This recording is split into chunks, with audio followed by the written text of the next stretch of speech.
Well, hey, to the Red Letter Disciples, it's Zach Zender, the host of this podcast, which is to challenge you to be a greater disciple of Jesus Christ. We got an amazing episode coming today. I'll tell you about it in just a moment. But first off, thanks to today's sponsor, Hodos. Hodos. It's a Greek word meaning road, way, or path, and it is a new nonprofit in and for the Lutherans of the Missouri Synod, especially the young adults, the 18 to 29-year-olds. You can go to hodosway.com, and sign up.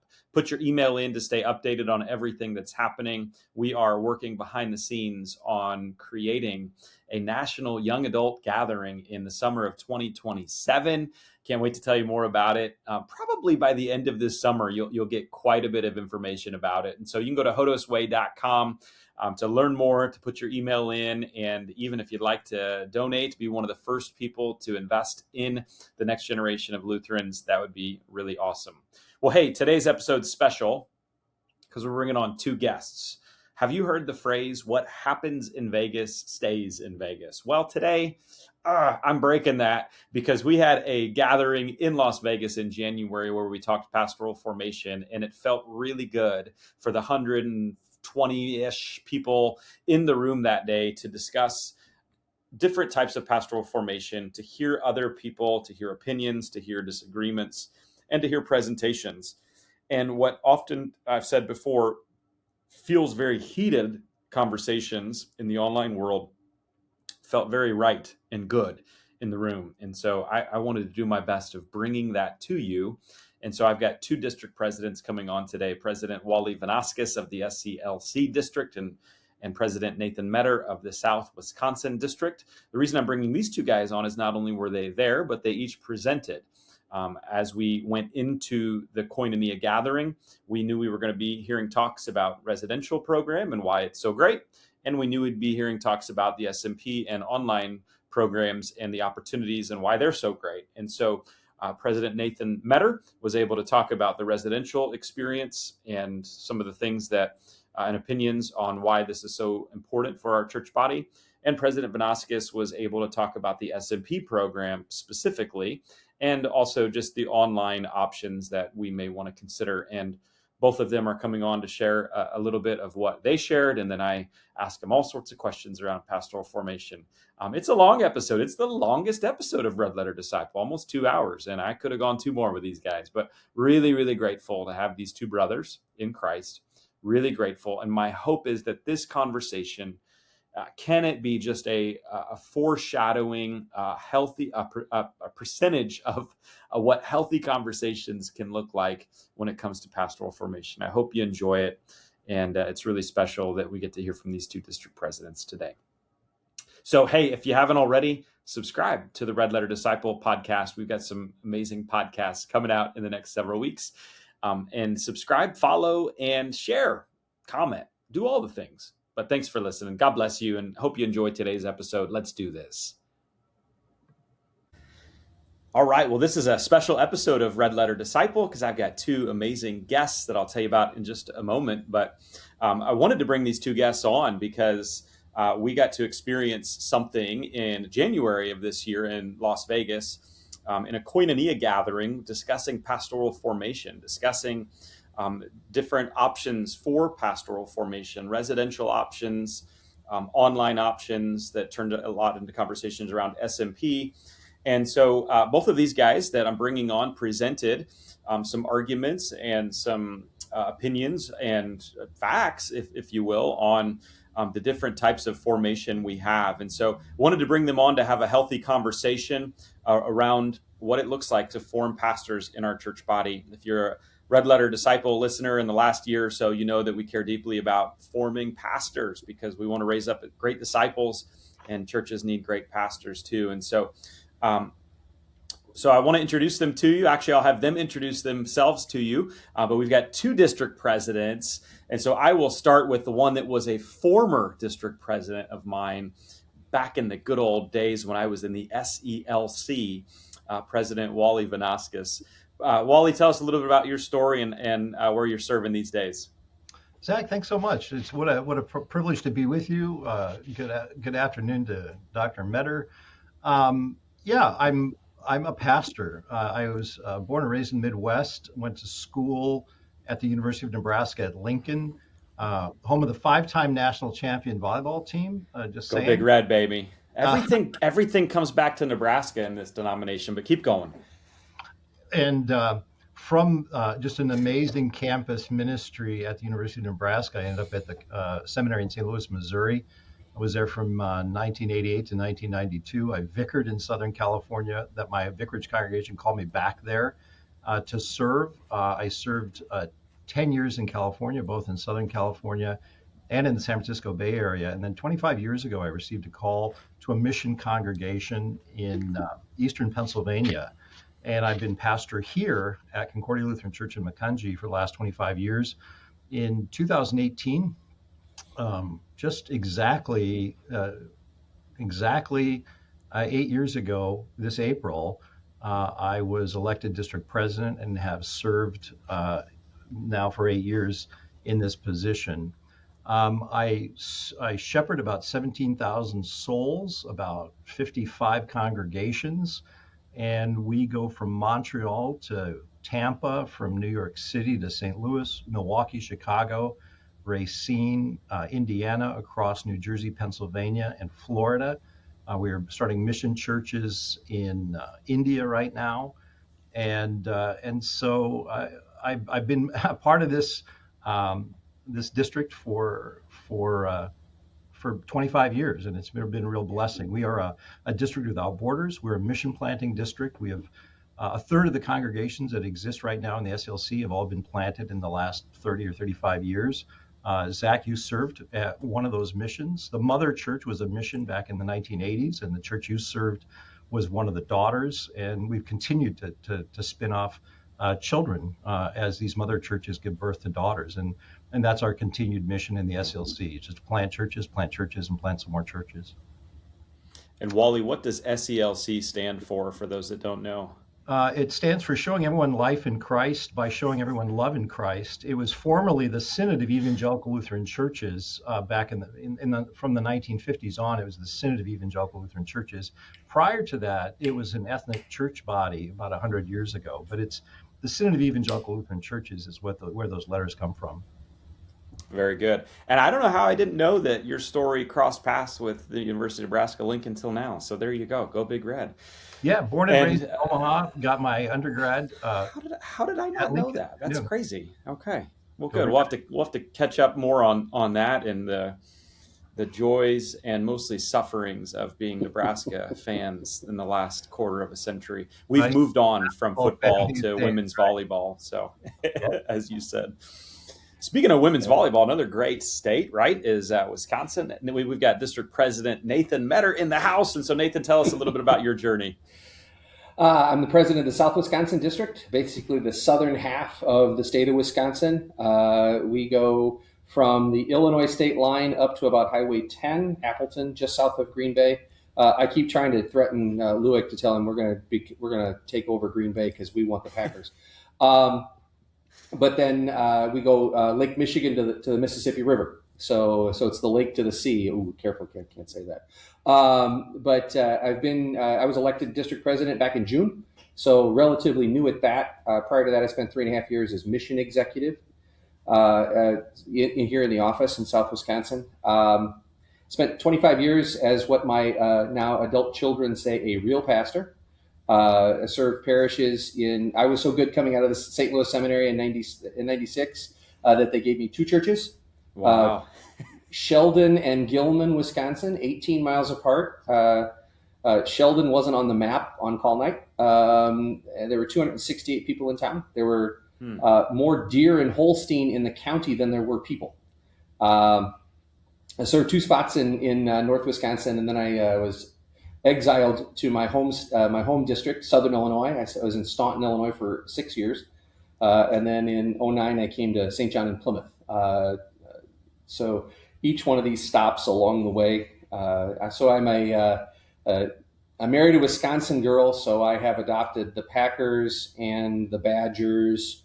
But I am, there's a reason why when they cut you, red comes out. It's not Nebraska Cornhusker red. It's St. Louis Cardinal baseball red. So I was so stoked because we've got a upcoming floor committee meeting weekend, and the Cardinals and Cubs are playing Sunday night, so we're going to get our work done in time. So we're looking forward to that. 3 kids. My wife's a Lutheran educator. Actually, the fun part is my oldest son directs band, choir, and teaches freshman theology at Metro East Lutheran High School in Edwardsville, Illinois, where I graduated from. So nice. He directs the band that I played in high school. So yeah.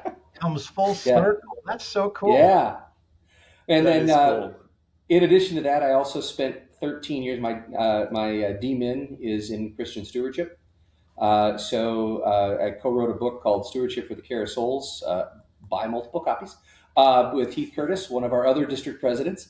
And for 13 years, Heath and I were partners at Office of National Mission Stewardship. So I've done, and that has enabled me to do some fun things. Like just a couple weeks ago, I was down in Panama. I taught the manuscript of that book, translated into Spanish in Panama, which is remarkable because I'm a Southern Illinois, South Wisconsin boy, and my Spanish is only moderately above, taco, burrito, cerveza, baño. So that's kind of where we're at. Yeah, and it usually is that order: taco, burrito, cerveza. You must keep it in that order, or it's a mess. That's right. That's good. And we share a similarity too then, as I also married a Wisconsin girl. So my wife Allison's and she's actually there right now as we're recording in Sheboygan. So I bet then you handle Sheboygan in South Wisconsin? All three of my kids graduated from Sheboygan Lutheran High School. There you go, as did my wife, which is pretty sweet. Her dad, my father-in-law, Roger Buck, served as a director of Christian outreach at Trinity in Sheboygan for quite a while. My wife taught for 10 years at Trinity. There you go. Well, all right. So I'm going to connect with Wally more on the Omaha roots, and then I'm going to connect with you more on the Sheboygan roots. Everything comes back to Nebraska and Wisconsin. It is good. And I am grateful to have both of you here. Again, part of the reason for us having this conversation publicly is because I think what I experienced at the Koinonia gathering in Las Vegas was really encouraging to me, because one of the ways I described it is conversations that feel really heated online didn't feel hot in the room. It felt very cordial. It felt very warm in a good sense.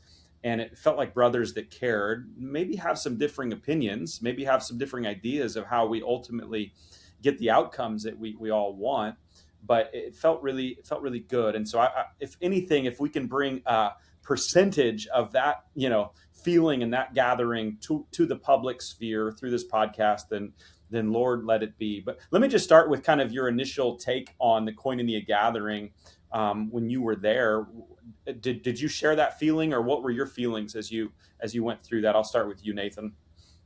I'll tell you, I was pleasantly surprised because so much of what I had experienced with this whole discussion was driven by the online echo chamber, where, keyboard warriors and even a platform like this, which is very helpful in conversation, it's still in very real way, still two-dimensional, and while in online, you can't get tone, and even here you can get a sense of tone, but it loses a little something. But what was really amazing to me was the fact that, it was very clear, because they had done a really great job orchestrating, trying to seek a balance. But, when we ended up going in, I a little hesitant going in because I was on the third side as opposed to the 2/3 side. But I had some, it was welcomed very warmly. A lot of guys I didn't know because, again, this was more of a lot of influence from PSW. While there were a number of districts, there are a lot of guys I'd never met or had only seen, in the blogosphere. But the reception was great. The engagement was good. I was very pleased with. I agree with you. When we reach a point where we can't talk to each other, we're in a lot deeper trouble than having a few vacancies.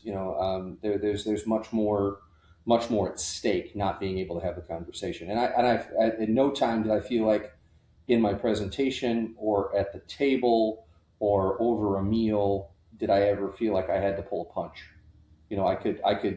I could express myself. What I really truly believed. I didn't have to. I leave my political smootheries at in the back pocket and just have a conversation with somebody who did disagree with me, and I think that's the great value to this. I spent 6 years in Southern Illinois, and the guy who the brainchild of this Koinonia process is Herb Miller, God rest his soul. In fact, if there is in the pantheon of district presidents ever, the district president I want to grow up to be is Herbert C. Miller, and because firm in conviction, but incredibly pastoral, and and churchman. Yes, absolutely. Dealt with some hugely difficult situations, and yet did it pastorally, and it was all conversant. And I was on the receiving end of some of that pastoral care, and more than a couple times I was on the receiving end of that pastoral care. And that's, I'm hoping, Lord willing, that's kind of the reputation I will be able to live out here in South Wisconsin and in the broader Synod. Yeah, and to give a little clarity for those that maybe aren't as familiar with the Koinonia, Nathan mentioned, I was going in as the 1/3, not the 2/3.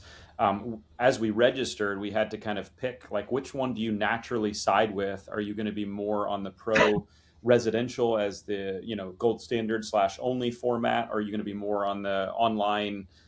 We really need to figure out online as well. And again, you had to kind of pick one, but it didn't feel online versus residential. It didn't feel SMP versus it felt like both. Like, we made some really good points along both those perspectives, but we had to kind of qualify which one we were a part of. So Wally, what was your perspective?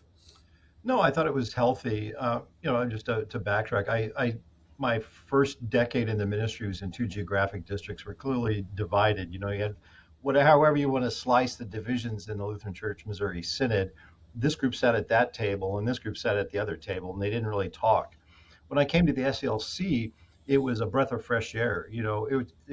Because of its ethnic roots, it was like a family. All these pastors grew up together in youth group together. They went to the college together. They went to seminary together. That's one of the blessings of the old system, where guys would leave home, they'd go to high school or to one of the teachers' colleges, Seward or River Forest or Mequon or Milwaukee. Then they went to the seminary for 4 years. They've known each other for like a decade or 15 years. And that's what I stepped into in the SELC. And my first pastors' conference, you have people on radical, different theological ends of the spectrum sitting, talking, laughing, and having a healthy discussion about how they disagree. And because of the way social media works and because of the way blogs work, and, we've had these sort of 2-dimensional conversations. And for all of us to sit in the same room and just have a conversation as brothers in the ministry, as churchmen, to say, I see it from this side, I see it from that side. In the old days, you might say the person across the table is wrong. In today's political climate, I'm right and you're evil. It's not a discussion. It's a sort of a painting of people with whatever the scarlet letter is. And I think it was one step toward a healthier synod, where we can have these kinds of conversations about big things that I would say, whether we disagree on, we just see from different perspectives. I don't necessarily disagree with Pastor Meador. I think we're looking at the same problem, just seeing different challenges or ways to solve it. And I think as brothers, as churchmen, we can have a healthy, mature adult conversation in Christ. Talk about koinonia. Years ago, President Harrison wrote this, mercy, life together, and witness. And one of the key takeaways from that mercy or that Koinonia book is the Bonhoeffer perspective, where every conversation we have, it's not between me and Nathan, it's between me and Jesus and Nathan. That Jesus stands between every conversation, between you and I, Zach. It's not between just the two of us. It's you and Jesus and me are in this conversation. And if we as a church body can continue to have that kind of a healthy conversation with Christ at the center, I think we can make progress toward growing in love. Yeah. And I'll second that, like being a part of the SELC. I really enjoyed getting together with brothers that had differing opinions and thoughts and ideas on how to do ministry. And I think one of the things that may actually work really well in the SELC's favor is most of us are not in each other's backyards. And so, I think there can be sometimes some unhealthy competition and things like that when you're in each other's backyards. But I heard you say you weren't against Nate, so y'all aren't going to be throwing punches at each other today. I don't even know why we're doing this then. I want fireworks, baby. Fireworks. See if I can jump on something. We'll see how it shakes out. I'll get him started. I'm going to secretly take over St. John Cudahy because he is in my backyard. He is in my backyard. Oh, there you go. He's in a lot of districts' backyards. Yeah, exactly.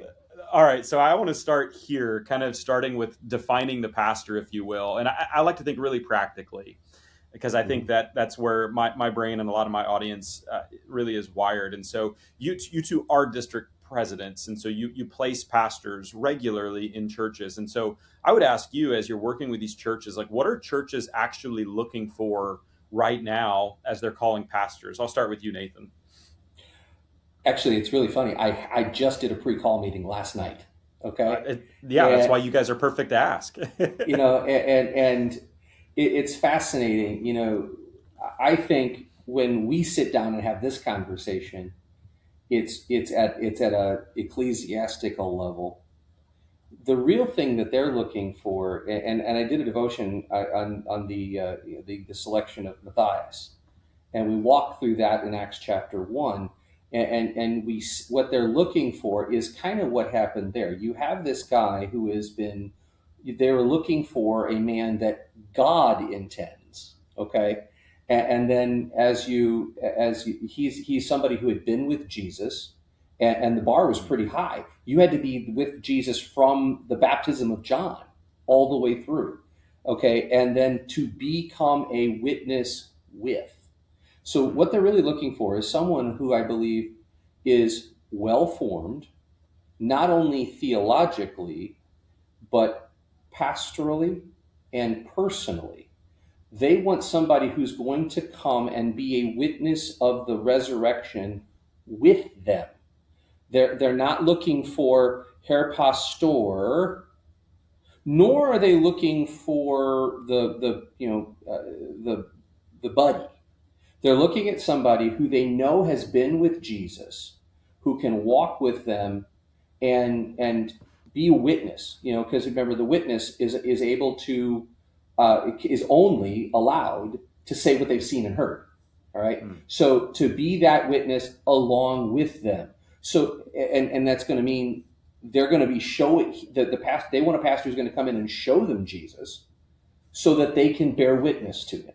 And I think that's really one of the things that I'm seeing.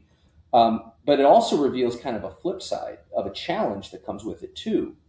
This probably never happens in the SELC, but there's a lot of times when I walk into these pre-call meetings and they've got this arm length, criteria, and the only guy who checks all the boxes is Jesus. Okay.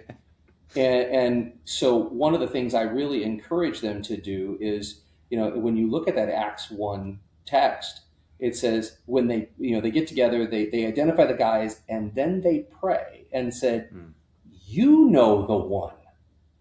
And in many cases, they're so busy telling me what kind of pastor that they want that they're missing the pastor that God has already chosen for them. And I think that's an important distinction. So when we walk into this calling situation, I have to balance. I can't put somebody. We run into this too. It was a congregation with a small school, And we thought we had a perfect candidate lined up for them until all of a sudden, oh, by the way, we're going to homeschool our kids.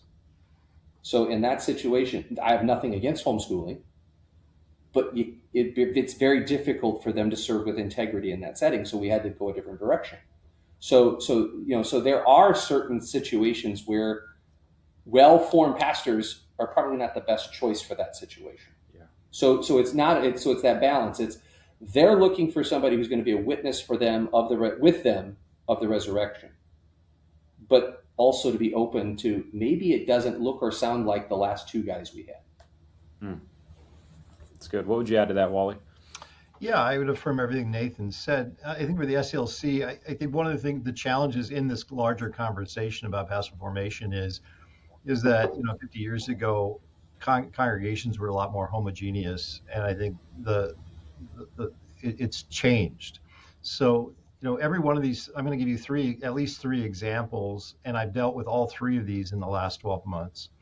So different congregations have different situations. So I have my established congregations in the northern tier in places like Cleveland and Chicago and Whiting, Indiana. And those are 100-year-old congregations, tend to demographically be older, and they're just looking for a faithful pastor who will preach a faithful sermon every Sunday, bring them the sacrament every week, visit the sick and shut in, catechize their children. Right now, I have a congregation outside of Chicago, and the guy, they're begging me. They've been vacant for about 4 years now. All 5 now, really, just right after COVID. And they're begging me for someone to teach confirmation. And so I'm trying to find a pastor in Chicago who will teach confirmation for them. That's what they need. That's what they need. Just someone to care for them and love them, and then help them care and love for their community with the gospel. The second kind of tier is very large congregations looking for a senior pastor. And I just had one of those down in Florida, crazily, about a year ago, a year and a half ago. And they're looking for someone who can oversee a mother church, 2 daughter churches, a large school ministry, and has lots of skills, vision, leadership, budget, team leadership, and those kinds of things. And those pastors are kind of few and far between. It's a big ask, right? It's not just preaching on Sunday and teaching. It's managing a large institution. First article wise, it's a large business, right? It has lots of moving parts, and so there's a unique skill set that those congregations are looking for, and a lot of those people are drawn from the same pool to find that guy. And then the third category, there's actually 4 categories. The third category is churches like that who are looking for a pastor who can do word and sacrament ministry to start a new daughter congregation, a pastor who can do word and sacrament ministry, who's in charge of the school ministry or youth ministry.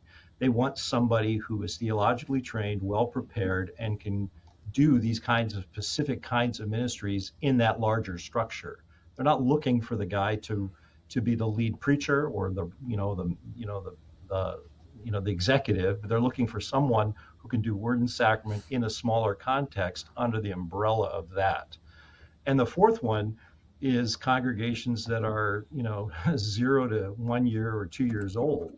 New mission congregations looking for someone to help that mission plant grow into a full congregation. Our mission model here currently is we're trying to start Bible studies that will grow into worshiping communities. And so with a Bible study, that can be lay-led. And there's this tipping point in our mission strategy where as soon as that Bible study becomes a worshiping community, we need a pastor. And I think that's going to inform kind of some of the conversation we have later. But they're looking for someone who can nurture this little group into a full-fledged congregation. We are a church planting district, and that's the kind of pastor we're looking for.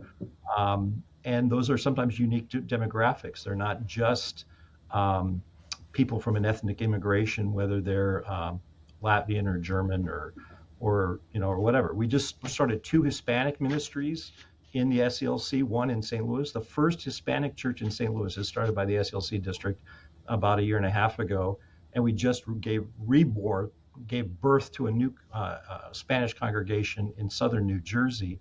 Both of those guys we got from Brazil. because that's where we could find ordained pastors who speak Spanish fluently. Yeah, and Nathan can only speak a few words of Spanish, as we learned earlier, so it wouldn't be him. So, although he might want to be in St. Louis, it sounds like, for his Cardinals. But Hey, so I'm hearing, and I know this is true for you as well, Nathan, in South Wisconsin, that there's a variety of different churches, a variety of different contexts, and so a variety of different skill sets, if you will. When it comes to this, though, what would you say? Like, are there? I should ask, are there, like, across all of those things, like some non-negotiables in pastoral formation, and what would maybe some of those non-negotiables be? Well, there's one, and then there's everything else. The first thing is, don't be a jerk. I'm serious. Is that the one? That's the one. That's the one. Wow, I like that. Yeah. Yeah. You cannot. None of these congregations. Nathan, it does. What? I'm going to step on you for a second. I just shared this with my vicar the other day. I had watched The Big Lebowski, and there's a character in that movie called Walter, and he's always like, "Am I wrong? Am I wrong?" And the dude says, "Walter, you're not wrong," and then I'll just say, "You're a jerk." He doesn't use the word jerk. Yes. But you can be right, but you don't have to be a jerk. Let's say it that way. Right. Absolutely. Are you saying then we should go to The Big Lebowski for our pastoral requirements? The dude abides. The dude abides. Okay. Plus, I have a sign in I'm my a bowler too. If you can't be a good example, then you'll have to be a horrible warning. So maybe that might be the Big Lebowski quote. Yeah. But, nice. All right, Nathan, don't be a jerk. To get back to seriousness, now, there is this desire, the body of Christ is a relational thing. It's created by the marks. It's created by its relationship to the proclamation of the Word of God in its truth and purity, and the sacraments administered according to the institution by Christ. But it's also relational. I need to be able, the skill set is, you have to be able to put a cogent sentence together, and you have to be able to sit and listen, and because, that's one of the arts of, and this is one of the things, and I think, Wally, you can appreciate this. There's only two analogous things in our job that we can't have. There's no congregational parallel to. All the meetings in the congregation, yeah, we get those in spades, okay? But the two things that we don't get baptisms, and we don't get bedsides, as district president. Now, Wally, you're serving a parish, so you get that. Those of us who are in full-time DP work, we don't get that. And that's what they want, somebody who is well-versed, and this is true across the spectrum, across the skill sets, who's going to be able to come in and sit with me when I am bearing the burden of my sin, hear me, and then say, in the stead and by the command of my Lord Jesus Christ, I forgive you all of your sins. Boom, done.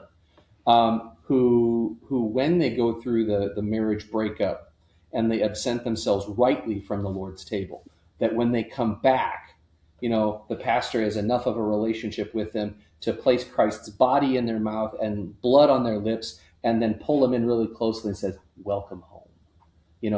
Those are the kind of skills that we need. Those are the kind of the non-negotiables. It's so cliche, but they really don't care about what I know. They care that I know them. Yeah. And this is kind of the trap of our model, is the guys who excel in our model are very often the guys who have the greatest challenge interpersonally. What that is? Yeah, press in on that. What do you mean by that? Well, I had a conversation with one of our institution's leaders, and they basically, I think one of the differences, it's the pool of where they come from. Back in the day, I had a conversation with Bernard Bull at Nebraska, and he talked about the number of his pre-sem guys who are in intercollegiate athletics, and the answer is 0. You know, and that's a difference. Now, I'm a terrible athlete. That's why I got into officiating. Okay, I ref basketball and high school football because I love the games. I just stink. I can't do it. So to stay on the field, I got into officiating. But even in those, in basketball, 3-man crew, in football, 5-man crew, and because nobody can officiate the game together, you're in a team setting, which I think translates very well to the parish, because the pastor, there are certain responsibilities that a pastor is tasked with: preaching the word, administering the sacraments, okay, those kind of things.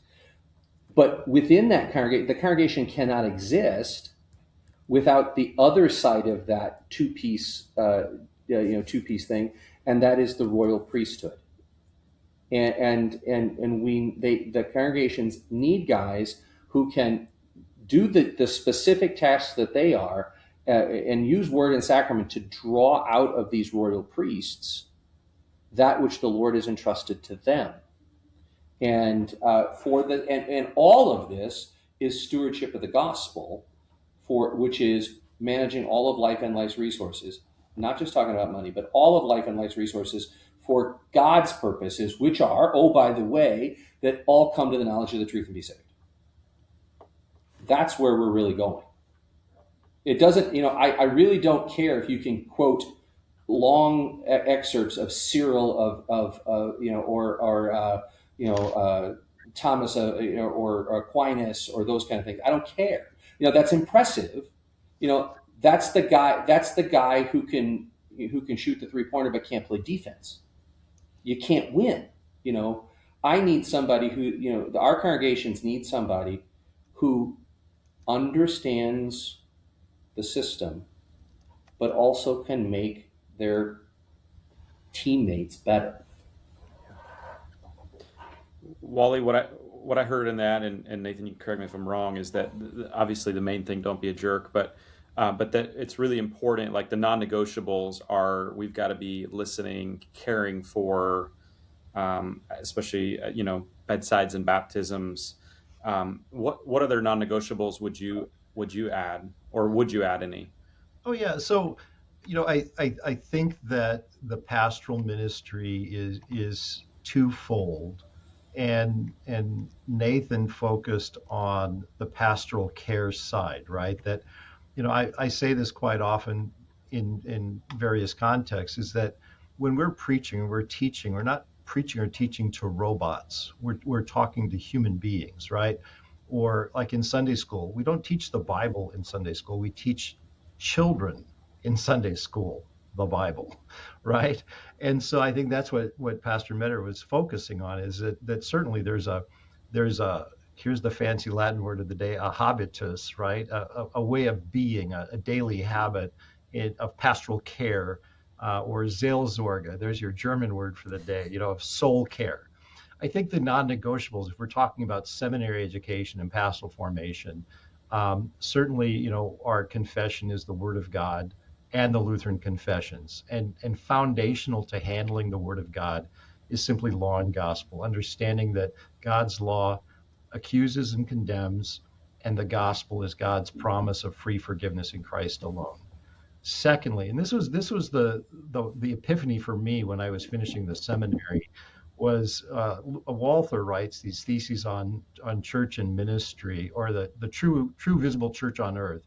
And one of them is, the true visible church on earth gives all glory to Christ alone and reserves no glory for humans or for man, And it is our Christocentric theology that differentiates the Lutheran Church Missouri Synod, or our Lutheran theology, from many other church bodies, which always reserve some either large or small portion of their theology for me and what I'm doing. And so for me as a Lutheran pastor, is properly dividing law and gospel, being Christ-centered in everything we say and do, and then confessing that I'm saved by grace through faith on account of Christ alone.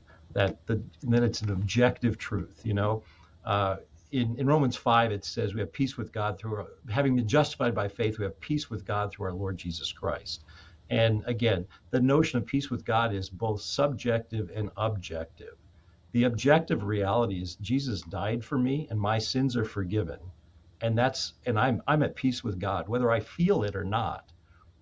Knowing that I'm saved by Jesus alone, then that has a subjective impact on me, and I feel peace. You know, I feel comforted in my whether it's my grief or my shame or my anxiety or my fear. You know, no guilt in life, no fear in death. You know, this is the gospel that we preach, and I think those are, to me, the non-negotiables, and of course the means of grace that God works in and through his means, through baptism, through the Lord's Supper, to declare us his forgiven children, to declare us righteous in his sight. And that's what pastoral formation does is helps young men, young pastors grasp these realities. And then what Nathan is talking about is taking these theological realities and applying them to the person in the pew. I just had a Bible study earlier this morning, and we were talking about Easter. Jesus died and rose. That's a fact. The question then is, so what? What does that mean for me? And that's that pastoral care, or that faithful preaching and teaching takes that objective truth and says, this matters to you, Zach. You're God's forgiven child. Your sins are washed away. You have the promise of a new life here on earth, and a life that will never end in eternity. And I think that's part of pastoral formation. It's learning the stuff and then applying it, learning how to apply that, and being shaped in that pastoral care and practice. And I think Nathan's earlier point was sometimes we learn the theology and we don't know how to deliver it. Or sometimes people are really relational and yet the content might be a little soft, and it's trying to hold those things both at the same time. I absolutely agree with that. It's the being able, this goes back, told me this, I can't remember. It's being able to exegete the three books. It's the book of the word, which goes without saying. Okay. And it's also then being able to exegete the book of our people and ourselves, because in many cases, this up here, the fact, what makes the gospel are those wonderful two words, for you. That's what makes it gospel. That's what moves it from historical fact, theological reality, to gospel. What makes it gospel is that it's for you, in spite of who you are or despite who you are. That's what makes it. And the well-formed pastor, the pastoral formation, is, it's much more of being able to hold those skills and intention. So yes, I know the facts, and and I can tell you, I can wax eloquent on the non-reciprocity of the second gainer, but Grandma Schmidt has no gainer. What's that? That's a dive, isn't it? No, so you have to be able to translate that and overcome your own limitations. That's the don't be a jerk. Nathan, you had Dr. Forey on because that's his line, and I use it all the time about the non-reciprocity of the second gainist of Christ. He was my advisor. The only guy I took more than Feuerhahn was Nagel. So. Amen, brother. And maybe Grandma Schmidt's heard that enough that she knows what it is. I don't know. If Grandma Schmidt's out there, exactly. There's always another Grandma Schmidt that comes after her, though. Yeah. Hey, Nathan, Wally talked about handling the word, and you talked about law and gospel, Christ-centered, taking that objective truth, and of course making it personal, which is the gospel, applied to us. You had some strong, opinions and thoughts on pastors being able to handle the word that you presented in Las Vegas. And so from your perspective, how do we form pastors that can handle the word really well? Well, the problem, and this is where we have to be able to handle the word. We have to be apt, because again, from the scripture, you have to be apt to teach. You can't teach what you don't know. All right. But then the corollary to that is, okay, to know that, especially as Lutherans, really affected by the rise of humanism, and where that meant get back to the originals. Okay. I will not try and pass myself off as a Greek scholar by any stretch of the imagination, but every time I'm tasked with the pulpit, my Greek New Testament, which is right over there, is the first thing that comes out. Okay, to dig into that, because and it's not for me so that I can quote. I tell you, so I'm not standing up in the pulpit, in a small rural congregation, talking about this genitive absolute. I'm not talking about that, but I need to understand that, because all translation is commentary. All right, and there are, classic examples of texts that if you simply preach it from the English, you are scratching the surface at best, if not running the risk of going. If you make a big point of an English word and go running off into the hinterlands, you're chasing rabbits. You're not getting to the core of the truth. So I think it is to handle the word well is to be able to plumb its depths to the best of our abilities. And I do believe that there is a need for us to be able to go back to the original languages and to know where the good tools are to help us. I'm not digging to the depth. I'm not trying to dig a hole with my fingers. I'm going to buy a shovel or I'm going to hire an excavator if I got to go really deep. So, but it's also to be able to handle the word so well that you can answer it, so that when we, especially in this era, you flip through and somebody's clearly denying I just watched one yesterday with Wes Huff, where the guy was railing on the fact of the long ending of Mark.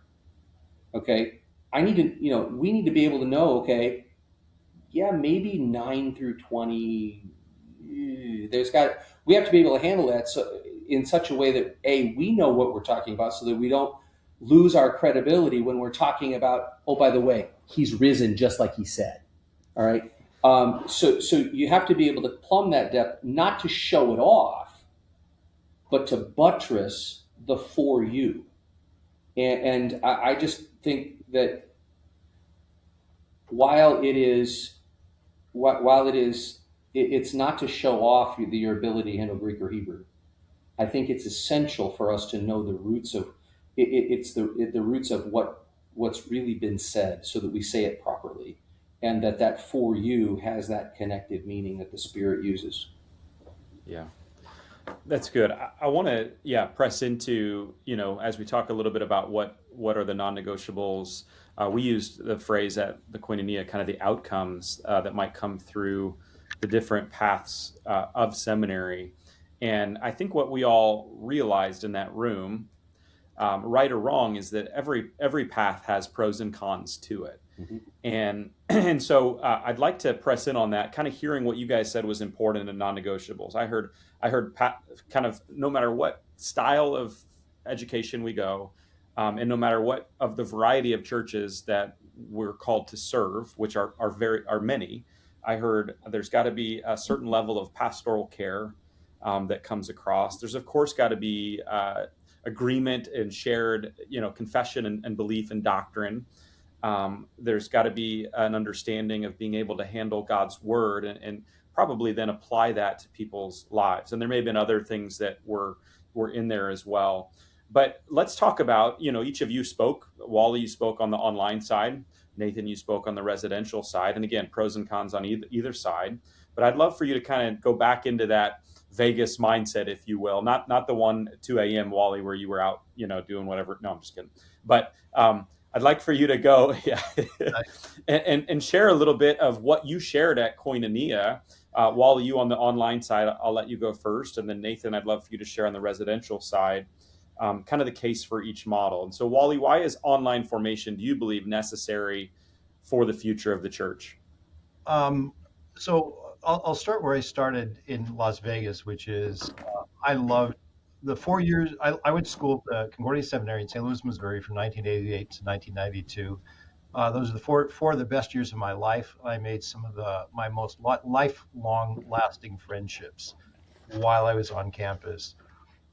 One of the myths I shared was that the notion of online seminary or online theological education, or SMP, is in competition with residential seminary education. And I believe that's a myth. I think that residential seminary education is excellent. We have two of the finest seminaries in the world, and I'm completely supportive of residential seminary education. Having said that, I also do believe there is value to our current SMP program and to a future or even maybe more robust online theological education experience for the Lutheran Church Missouri Synod. And I know there are people who disagree with me, and I've had those conversations, and I'm willing to continue to have those conversations. So what's the value of online seminary education? Well, because the demographic has changed. It's very, very expensive to go, not only financially, but life cost of packing up and moving to either Fort Wayne or St. Louis. In the old days, guys would go to high school, to college, and to the seminary, and they did not have families. They were not married. They did not own a house. They fit everything they owned in a car. That's all. I was married when I got there, but I'll just say it was a car and a very, very small trailer that brought Cindy and I from Lincoln, Nebraska to St. Louis. If you're talking about someone who's married, has children, or a family, this is moving an entire household to either Fort Wayne or St. Louis. So it's a very, very difficult or different demographic today than it was 40 or 50 years ago. So congregations that are best served by online education, number one, rural or small town congregations. Why? Because they're geographically isolated. They're far from residential seminaries, and the people who live there are dependent on, if you're talking about an SMP program, the person who's local there, and the expense for a rural or small town congregation is quite great for a second career or person or whatever to pack up and move. Other small churches, like the church I have right now in Indiana, it's in a highly industrial area, but it has limited financial capacity. It's a small group of people. They worship every week, and they have a guy who was an elder. He's been teaching Bible class, and he wants to do SMP so he can stay in that small parish. They can't afford a full-time pastor, but they want someone who will bring them the Word of God every week, who can faithfully celebrate the sacrament with them and teach confirmation class. And so an online situation or an SMP situation would be ideal for a rural or a small church with a limited capacity. There's, the guy that we've been working with works in a refinery on the southern shore of Lake Michigan.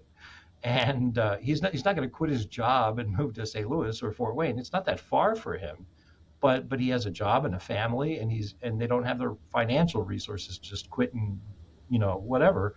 And he's 55. By the time he finishes the seminary, he'd be 60, and that he'd come back to a congregation that no longer exists. So that would be an example. I think other examples are bivocational or co-vocational pastors. And these are often mission situations where, again, and I think this is one of the original models for SMP was you have a person who's maybe in a larger congregation. They've started an ethnic ministry, whether it's Indian or Hispanic or Ethiopian, and he's been trained and discipled by the pastor, and he maybe has a little Bible class. They're ready to start worship, but he can't just quit his job, move to St. Louis, Fort Wayne. He'd come back and there'd be nobody left. And again, to be nurtured or trained in that context would be very, very valuable for him or for that congregation. I think the same with second career guys. That's an example. Same thing with families. And the other one for us, again, I mentioned our mission model earlier, is that our model is that these mother churches start these small groups or spin off these little daughters, and there's somebody who already lives there. They're local there. They know the context, they know the people, they know the situation, they're trusted. And what we want to do is equip them theologically so that they can rightly divide the word of God and that they can move toward ordination and become the pastor of that daughter. And I think, Zach, you probably understand how that works. And it's a great model. And for those kinds of situations, if you took that person out of that situation and sent them to the seminary for 4 years, the situation itself would go away, or it would be just extremely cumbersome or difficult for them. And I think these are examples of situations where an online education would be helpful, or kind of the robust SMP, a mission plan. The other one that I think is sort of popular is a lot of larger churches that have strong lay leadership and mentoring. I think one of the things that happens is these men, whether they're elders or Bible study leaders or discipleship ministers or whatever, as lay people, they're mentored by the pastor, the lead pastor, or the pastoral staff, and they grow in their ability to teach and lead in the congregation. And these larger congregations are looking then to ordain them that they might continue faithfully.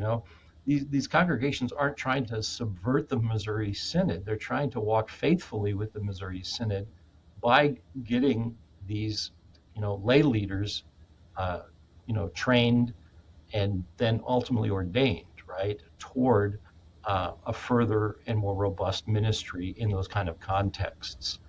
And I think, those are all situations, I spent an hour talking about this. In 6 minutes here, I gave you the summary of some of those contexts in which whether our current SMP or some sort of online education would be really, really useful. Yeah. And so what I'm hearing from you, obviously 4 different types of contexts, but it is very contextual, and sort of meeting the needs, if you will, for actual churches on the ground. And so in this particular, the way you answered it, at least, is like it can be an answer practically for what churches are needing right now, which I think is important. Nathan, from your perspective, you shared on the residential ministry side, formation side of things. And so from your perspective, why is residential formation essential for the LCMS? I think residential is essential to have. Okay. I will not go so far as to say it should be the only show in town. Okay. I need you to understand that. But I do think the residential provides, to use the musical analogy, you need to have a theme so that you can have variations. Okay. And because otherwise you end up with 12 tone, and that just sounds ridiculous. And so there is this baseline that's the standard, and the thing I love about residential is that again, as I heard some of the conversations around at the table, my time at St. Louis, which was literally just after yours, Wally. I got on campus in fall of '92, and the buildings were still standing, thanks be to God. It was that collegial mentality that we're in this together. But I think the greatest value, because as I talk to my guys who do, because I do have SMP guys in my district, I have signed off on SMPs, because I do believe that there are certain times when you need to vary the theme for the sake of the kingdom. But I think the baseline is, the goal is not, and I really think it comes down to this: the goal is not to fill pulpits. The goal is to raise pastors.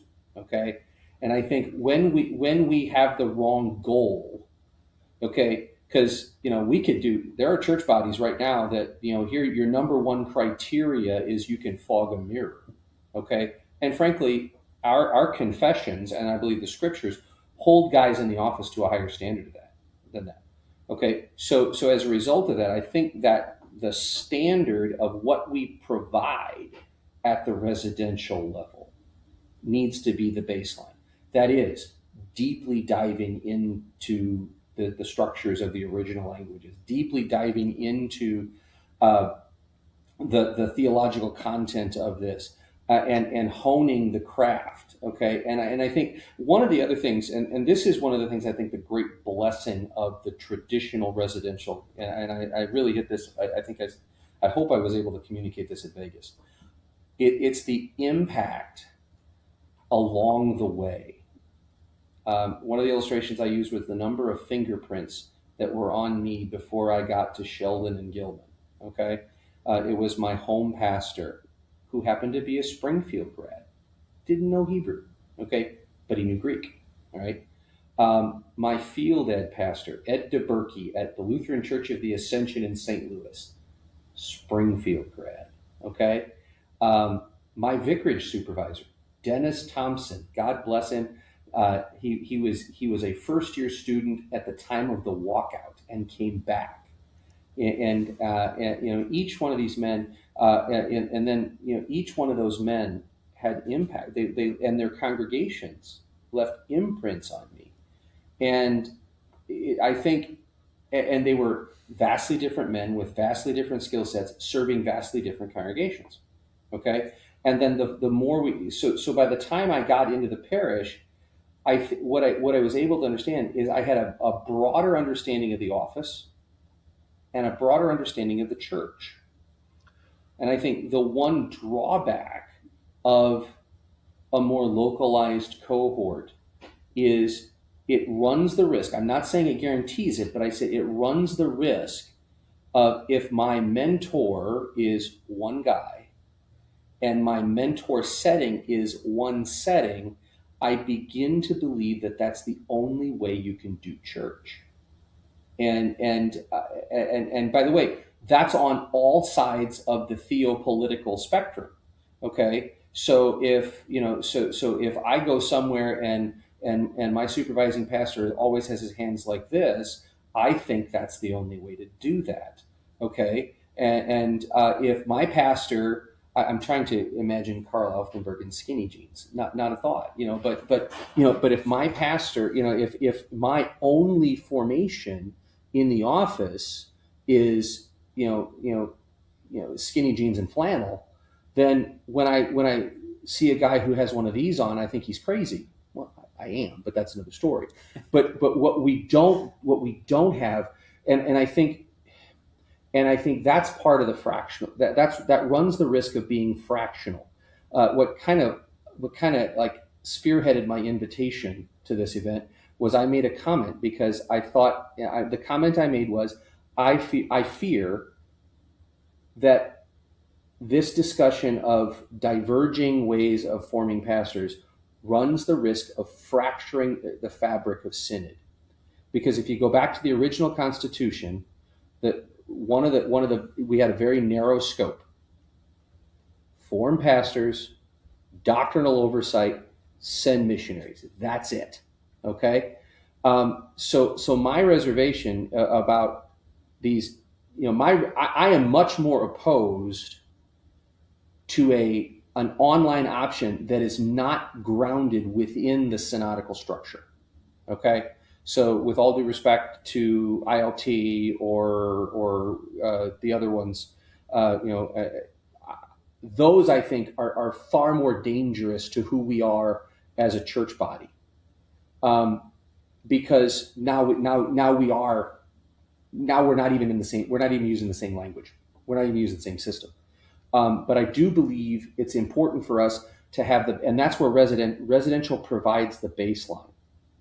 And then that's the baseline for which we can have the discussions to vary off of for those particular situations that Wally's talking about. And I think that's very important. But I think, and I come down to this point, even with the variations, the end goal is to form is to form solid pastors. And so, I had a conversation with one of the seminary presidents, And he said, if we did online what we do locally, residentially, it would take 8 years. I'm like, okay. Okay. So Okay. so Zach, you're going to get your pushback. So here's my first punch back at Oh, cool. We're fighting now. Yes. Let's go. No, just kidding. Nathan. After you made that comment in Vegas at the Koinonia thing, somebody at my table said every pastor in this room was formed residentially, and that hasn't created much unity either. There's still a lot of disunity and division in the synod, even though all of us went to one of those two residential seminaries. There were 200 people in the room, and like 12 guys were SMPs. The other 188 of us all went to seminary together. And so Yeah. I understand what you're saying about the potential of division, but it's the same with the SELC.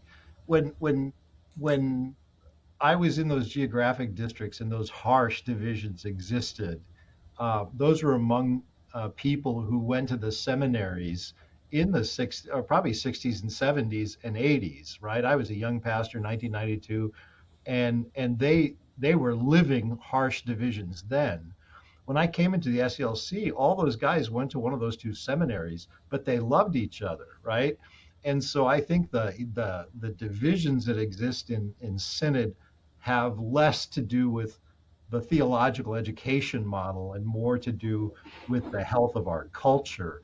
And those are things that we need to continue to work on as brothers in Christ, toward a greater unity, regardless of where you went to school or how you got your degree. And for redirect on that, I'm not talking about theological disunity. What I am talking, I think it tears it when you don't have this baseline standard. It lowers the possibility of the cultural. It's at a cultural level, how things get done. And Wally, the seminaries that you and I attended, because we got a lot more gray hair than Zen does. You're young enough. You don't have to color it yet, dude. A little bit. But baby pastor. He's not. Yeah, you did. Yeah. But 1994 was the year I went out on. Was at the end of a 94 academic year. That was when I went out on vicarage. That was the 20th anniversary of the walkout. And Ralph Bowman came in and did a presentation on the campus. That was the first time anyone on that campus had publicly talked about that event.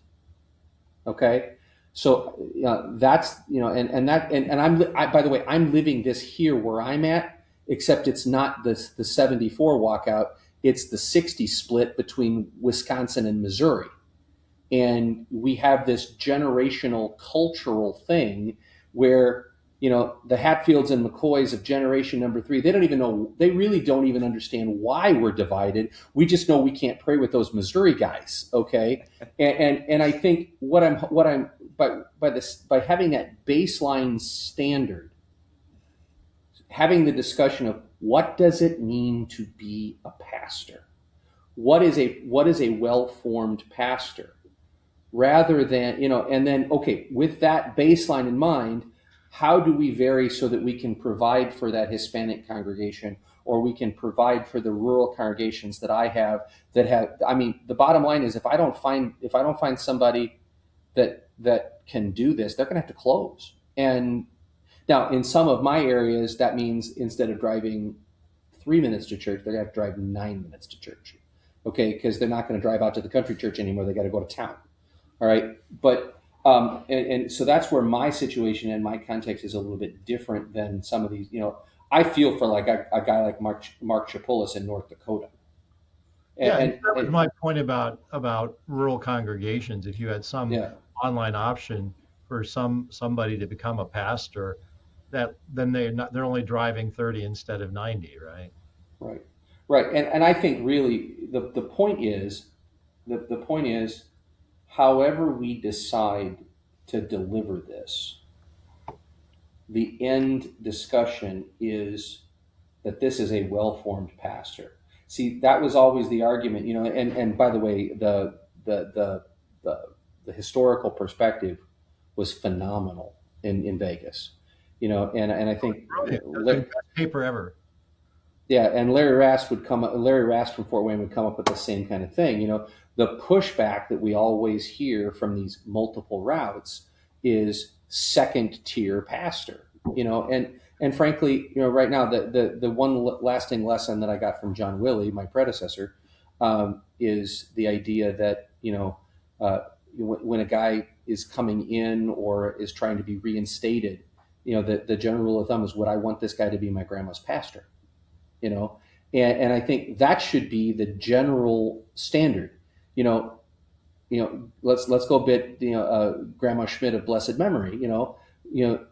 I want somebody who comes from our theological system to be well formed, to be that one to baptize that baby and hold Grandma Schmidt's hand and get her ready to meet, to go back to be with Jesus. That's my concern. And so let's set that baseline. And I believe the residential does that best. I won't say only, but I believe it does it best. And I think that's where, and then if we're going to variation on the theme, then the guys who do that residential need to be the ones involved at the table talking about how do we hit that same goal in a different format. Because we do have people in our system that are doing that. Yeah, let me ask you guys this, and feel free to answer as you wish, kind of on behalf of, if you'd like, district presidents. Because when I heard Wally talk about online options, he mentioned, of course, the value in online or SMP, but he also, and I always hear this from guys that are pro SMP, including myself. It almost feels like we have to say we are for residential program, otherwise you get thrown into a camp. It's like, yeah, we think both of them are great. Even when I heard you, Nathan, it was, I value residential.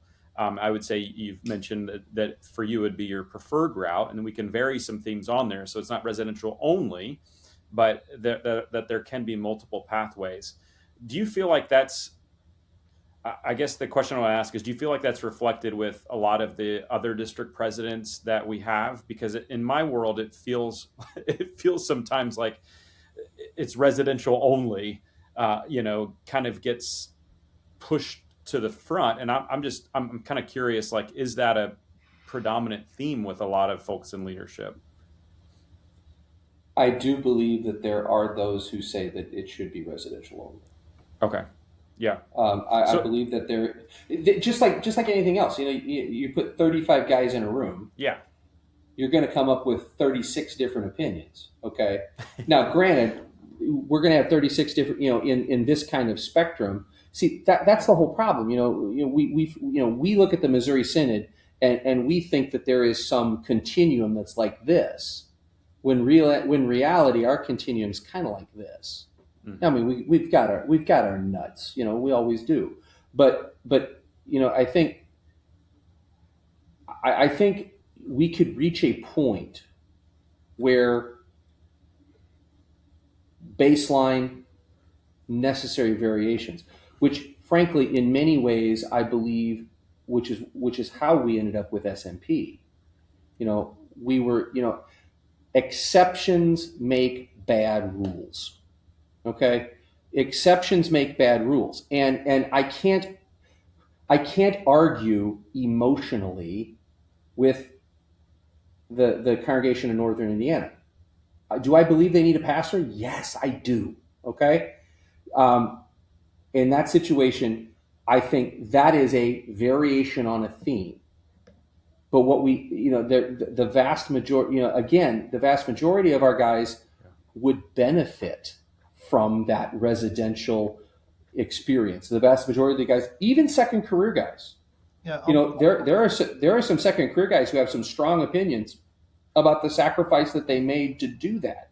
And I'm much more comfortable. I believe the end goal is forming a faithful Lutheran pastor, and I think that sacrifice either comes in relocation or time. Yeah. So I'll challenge you. So I'll introduce you to the chairman of that congregation. His name is John, and he is in tears. Said to me, "Pastor, it feels like the synod doesn't want us to have a pastor." Um, and it it's not about sacrifice. It's about being able to provide a pastor to a small congregation in a very difficult neighborhood, in a very difficult situation. And I'll just say, for 5 years we have tried and tried and tried and tried, and had one guy set up for SMP, and they wouldn't take him. And I'll just say, these lay people, faithful Christian men and women, are in tears, and then sort of fight flight. So tears, and then anger toward the synod, and then to me, toward the seminary, because they will not let them have a pastor. And so I think it's a little more complicated than, oh, some guy has to make a sacrifice. The other thing I would say, though, and here's your Rorschach test, Zach, for that question about who sees what as most important. The way I would frame it is, you have to ask any district president or any pastor and say, what is the greatest threat to the synod today? And if the answer to that question is a dilution or diminution, lessening or He's weakening. speaking foreign languages again. If the answer to that question is a weakening of our doctrine or our confession, 100% of those guys are all residential all the time. And if you ask that guy, that pastor or that district president, what is the greatest threat to the synod today? And if their answer is that we're not reaching out with the gospel of Jesus Christ to lost people and drawing people into God's kingdom through his church, I would imagine that most of those guys believe that there's got to be as many opportunities for theological education and pastoral formation as possible. That's my take on it. That may not be 100% right, but it seems like the threat against our confession, it drives people to take a position that says residential only. So let me ask it this way then: what do you guys think is the greatest danger? Because I'm for both of these things, but I should say against both of these things. Is the greater danger underformed pastors or unreached people? Because I think that's where sometimes that's maybe too simplistic to think about it. But I think there's a number of us, myself included in that, that kind of look at overall collective numbers of where we're at, and we're like, we've got to do something different to reach these people. And so I don't think we need to water down, but we also have to think differently about how we're going to do it. And so, yeah, what would be your answer to that question? What's the greater danger? Simple is, so I don't believe that the current SMP program or an online option that we could develop more robustly is a threat to our doctrinal confession and theology. When I was interviewed by the Pastoral Formation Committee, my line was, if SMP is not a sufficient program or does not meet the base standard, then you simply have to raise the bar on SMP. And if it takes 8 years, then it takes 8 years. The notion is that we need to do whatever we can to prepare or form well-prepared pastors to serve. And so I don't see residential as the only way to do that. How would you answer that, Nathan? And neither do I. And I will say this: I have seen in the city of, and I'm just going to use my context, the city of Milwaukee. Okay, in the city of Milwaukee, we have staffed our city churches with one of two kinds of guys. We have staffed them with hastily trained immigrant pastors, underformed. And on the other end of the spectrum, there are guys who are toward the end of their ministry experience, and they don't have the energy or see the need for the necessary change. And I've watched the churches in the city of Milwaukee die on the vine. I'm walking into this. It's frightening what's happened in the last 20 years in the city of Milwaukee. On any given Sunday, we've lost 6,000 attenders in 20 years. In Milwaukee. 6,000 in the city of Milwaukee. And those are just the 21 churches who have a mailing address inside the city limits. Okay. 20 years ago, we had 26 churches with 7,200. Now we have 20. Now we have 21 with now we have 21 with like 1,300 on a Sunday. Okay, total. All right. So there's a real thing. Under-trained pastors are dangerous for your people. That's why I think this discussion needs to be, if we're going to alter the delivery method, the standard for being ordained still needs to be the same. Okay, whether it takes 8 years or it takes 4 years. If you're going to go, if you're going to go to the seminary, you're going to be able to do it in 4 years, because it's like anything else. If you could do something intensely, you're going to get it done faster. Okay. If we're going, and in many of these situations where they're going to be learning on the job, it should take longer. Okay. And that's where, and I hate to, and I feel badly for this congregation, and that's probably that's a discussion. That's not a programmatic thing. That's an admissions discussion, and I'll let that to the guys who own that one. But I truly believe that the end goal is a well-formed pastor, and how we get to that target, should take longer or shorter depending on how you get there. Okay. And I don't think SMP guys are bad. I think I've got some really good ones, but I also see some of the early ones, some of our earliest ones, where it was quick, get them through, because the goal was filling a pulpit, and that's diminishing returns. So, Nathan, let me ask you to kind of, I think all of us are obviously for well-formed pastors. We talked a little bit earlier about kind of what the non-negotiables are: pastoral care, adhering to, the confessions and our unity, shared faith theology, being able to handle the word. I think what I've heard from you kind of on the pro-residential side, or why that one might be your preferred route, I've really kind of, I'm putting it in two buckets. You tell me if I'm wrong or if you want to add something to it. Number one would just be kind of the experiences you can have, the touch points you can have, the variety of people, professors, students, obviously in that sort of, you're in it for, 4 years plus. The second, though, I think you've spent some time talking about today, but especially spent quite a bit of time in Las Vegas talking about, is it feels really important to you, the Greek and Hebrew side of things, that we don't lose our original languages. And obviously our residential programs do that really well. Are those the two, would you call it, primary benefits, if you will, to a residential experience, that online is harder to get those, or different, or needing longer? Maybe expound it. And if I'm missing anything else, feel free. I really do think those tend to be my biggest, if you want to go non-negotiables, because again, it's the end in mind. The end goal is in mind. Plus, I do believe that the residential, because of the different fingerprints that get on you, that you do have a little bit broader picture of the church and ministry. Okay. I can be wrong on that. I don't think I am.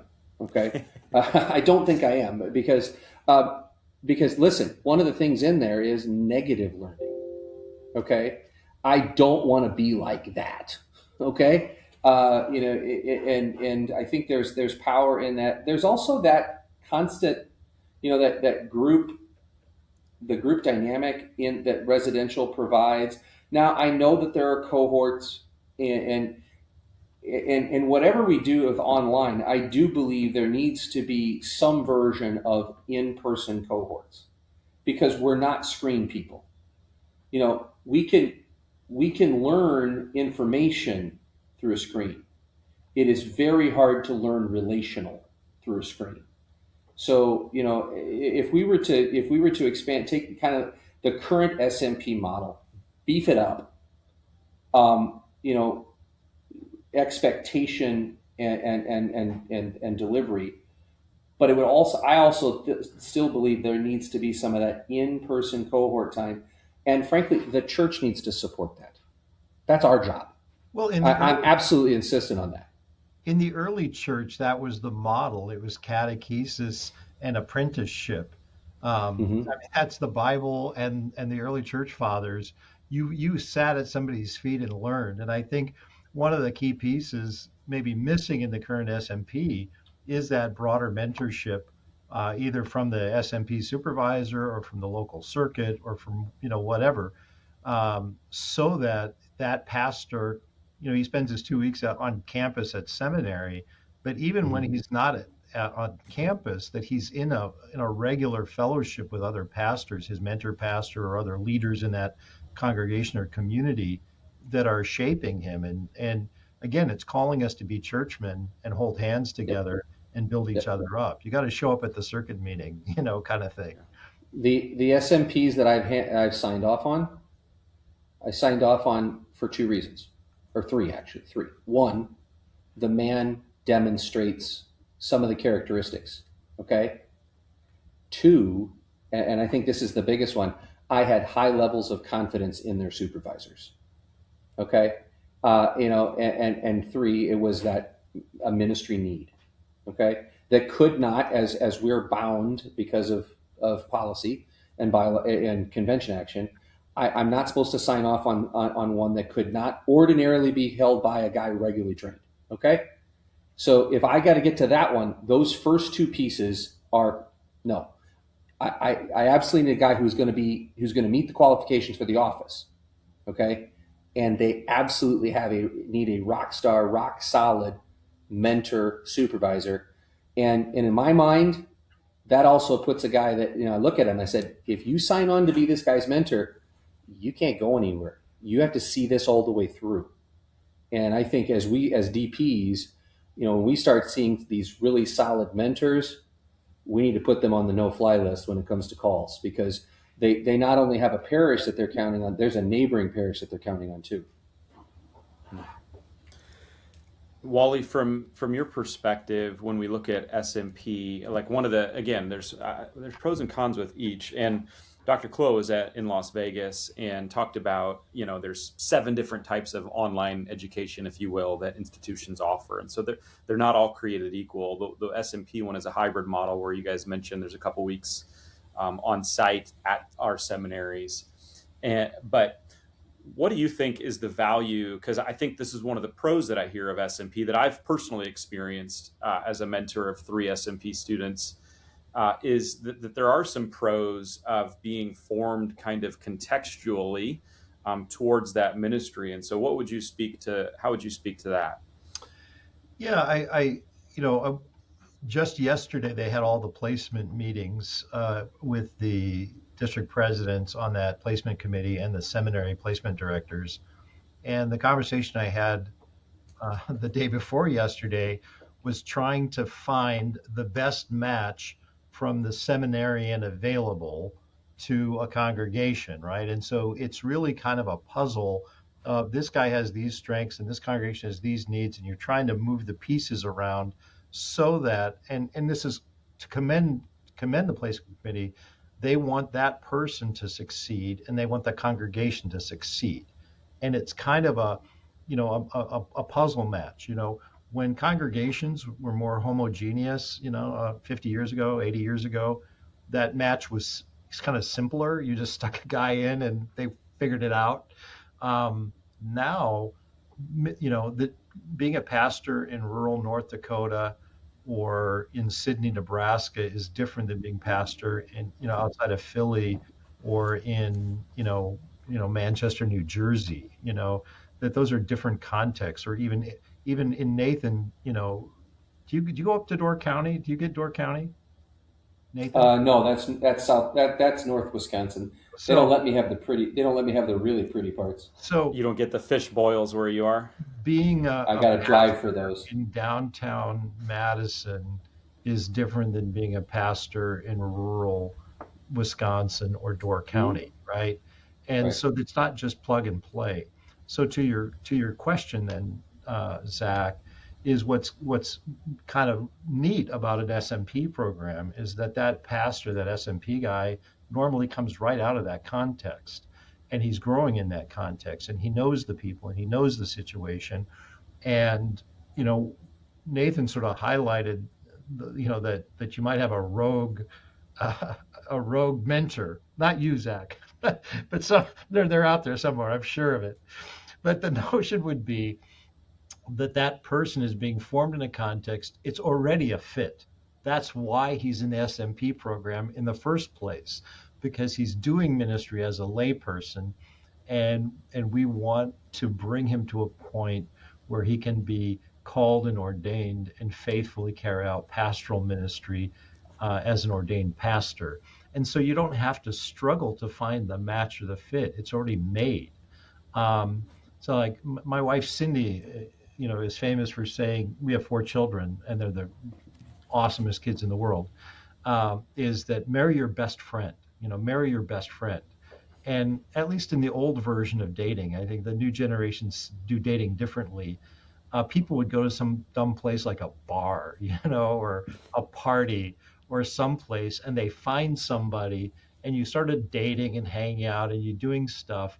You don't really know them, and pretty soon you're romantically involved, and not that that's the worst way to find a spouse, but the notion of marrying your best friend is a match made in heaven. It's this, like, we're already compatible. We already love each other as friends, and that grows into this sort of romance. And SMP is like marrying your best friend. It's your pastor is this person you know and love, as opposed to some stranger you met because 6 guys in St. Louis said, no, this will be a good fit. It's arranged marriage, and not that arranged marriages are bad, but I think that maybe I'm getting off here a little bit, but the point is, I think that's one of the beauties of an SMP and a mentor situation, is that you're learning and growing. And again, let me underscore, show up at the circuit meeting. There's such value in the brotherhood and the fraternity. And that's what I loved about the SLC. SLC saved my ministry. I was teetering before I came to the SLC. And it's because there are a bunch of pastors, a lot of older pastors, who loved me and cared for me and nurtured me. And I'm grateful.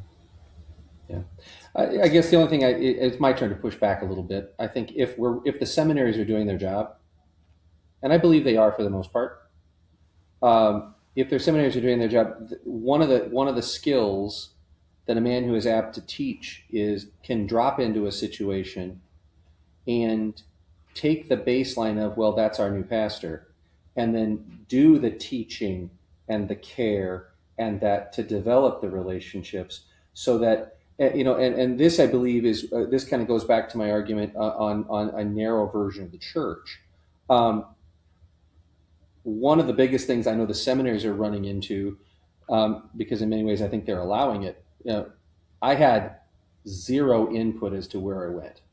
Okay, the one request I made, my father-in-law had died of Lou Gehrig's disease on vicarage, and my mother-in-law, my wife is a 3rd generation only child, so it was her mom, and her grandma. That's her only family. Okay, so I said, could we at least be within a half day's drive of mom? Okay, and so they sent me to northwestern Wisconsin. In the old days, when Dean Vogel was the placement director, with his voice that started around the ankles, and I remember one guy looked at him and says, "Is it true that you use blindfolds and darts for placement?" And Vogel's response was, "Who says we use blindfolds?" If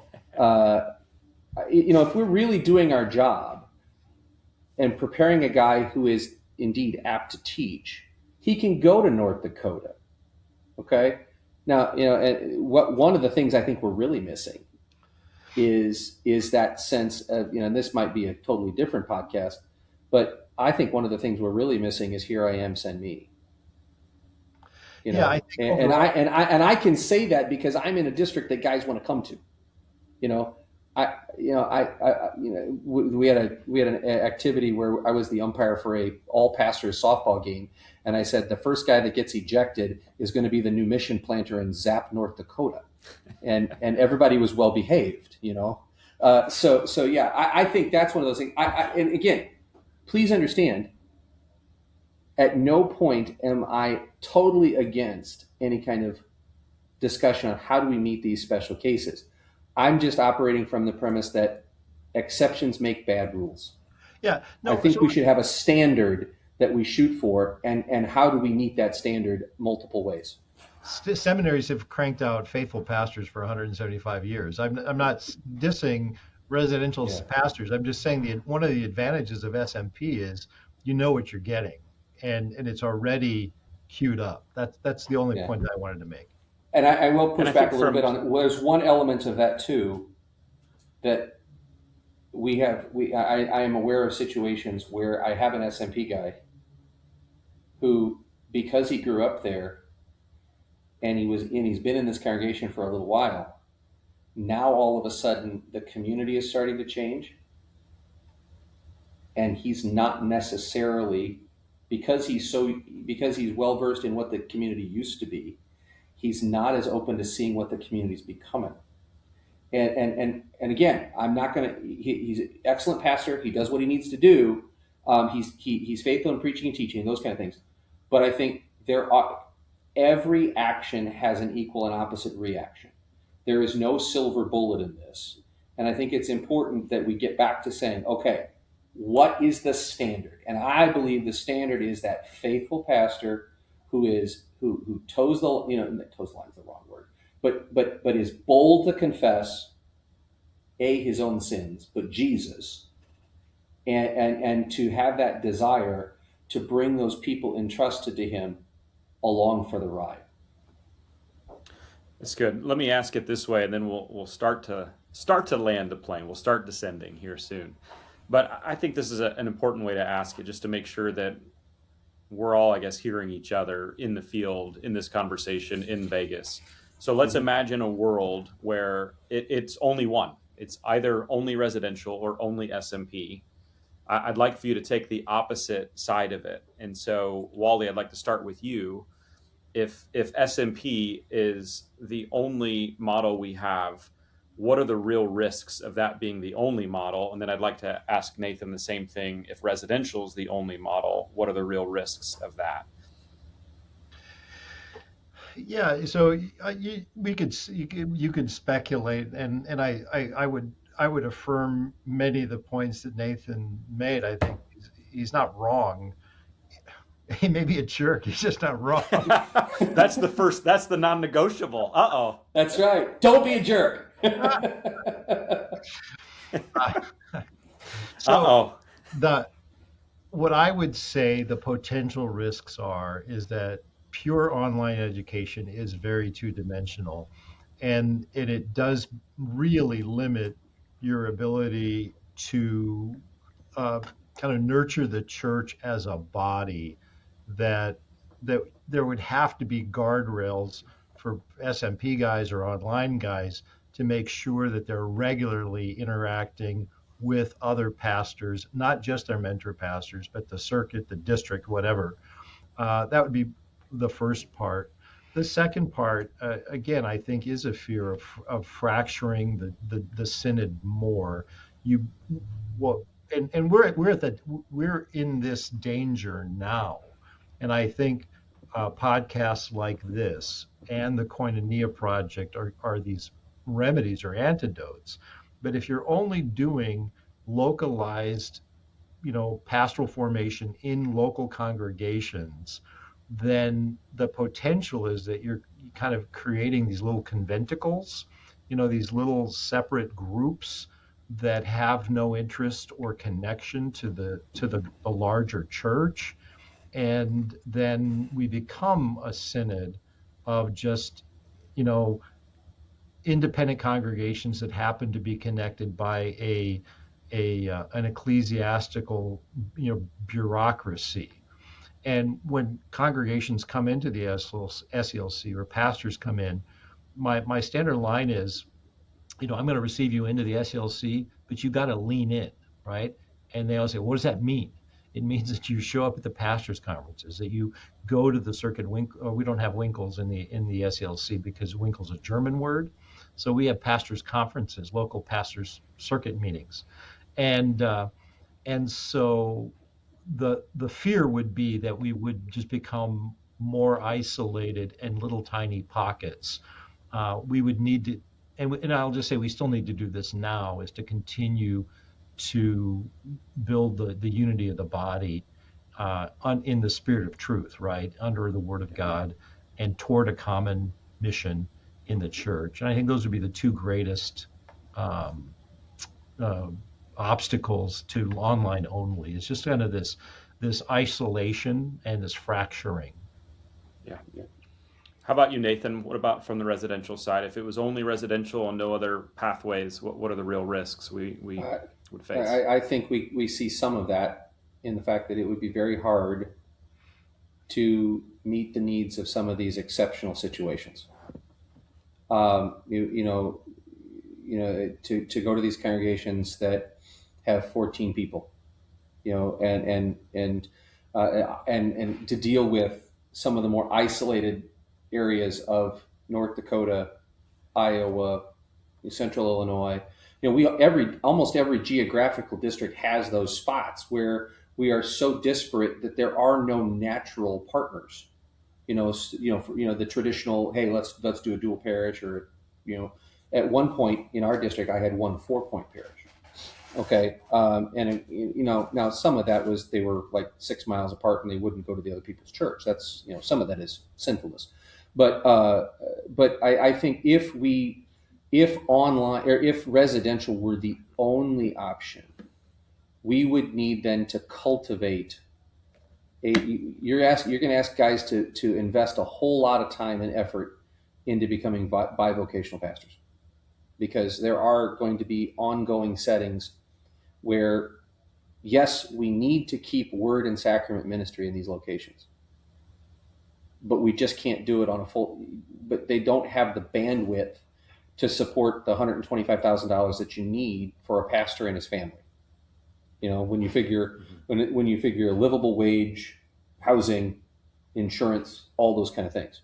And I think that's one of the things. And like anything else, anytime we get to the word only, except when it's the solas, we leave those out. Those are good solas. But when you get beyond justification by grace through faith on account of Christ alone, okay, when you get beyond that, anytime you get into onlys, I think you're putting limits that are dangerous for the sake of the kingdom. And I think if we only had residential, we would be far less flexible in the exceptions.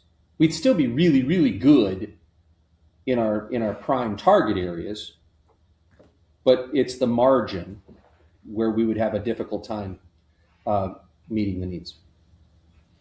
So if I could sum those up in a positive, and you can affirm this or blast me for this, what I think I heard each of you say is, Wally, what I think I heard you say by saying what the risks are is that what residential does really well is forms deep relationships that keep us together. Nathan, what I think I heard you say about what SMP or online options do really well is it meets exceptional needs and creates flexibility.